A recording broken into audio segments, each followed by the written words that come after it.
വിഴിഞ്ഞം അന്താരാഷ്ട്ര തുറമുഖത്തിന്റെ രണ്ടാം ഘട്ടത്തിന് തുടക്കം മുഖ്യമന്ത്രി ഉദ്ഘാടനം ചെയ്തു. വിഴിഞ്ഞം വിസ്മയമായി മാറിയെന്ന് പിണറായി വിജയൻ. ചരിത്ര നിമിഷമെന്ന തുറമുഖ മന്ത്രി VN വാസവൻ. ചടങ്ങിൽ പങ്കെടുത്ത VD സതീശൻ, കേന്ദ്ര ഷിപ്പിംഗ് മന്ത്രി മുഖ്യാതിഥി. രണ്ടാം ഘട്ടത്തിൽ 10,000 കോടിയുടെ നിർമ്മാണ പ്രവർത്തനങ്ങൾ. 2028 നിർമ്മാണം പൂർത്തിയാക്കുക ലക്ഷ്യം.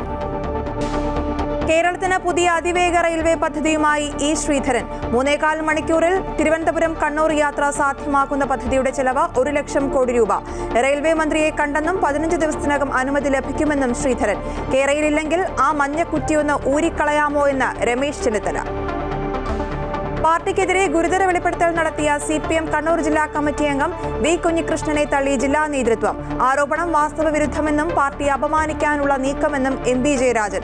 ഭരണത്തിന്റെ തണലിൽ CPM ഗുരുതര അഴിമതി നടത്തുന്നുവെന്ന് കോൺഗ്രസ്. കുഞ്ഞികൃഷ്ണനെതിരെ പലയിടത്തും പോസ്റ്ററുകൾ. നേതൃത്വം മറുപടി പറയണമെന്ന് V കുഞ്ഞികൃഷ്ണൻ.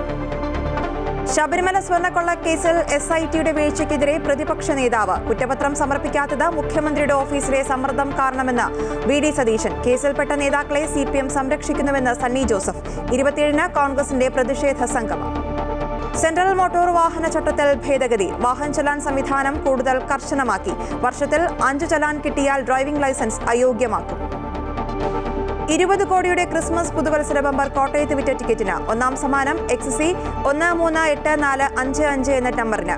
ബമ്പറടിച്ചത് കാഞ്ഞിരപ്പള്ളി സ്വദേശി സുദീപ്. വിറ്റ ടിക്കറ്റിന് ഓരോ കോടി രൂപ വീതം 20 പേർക്ക് രണ്ടാം സമ്മാനം.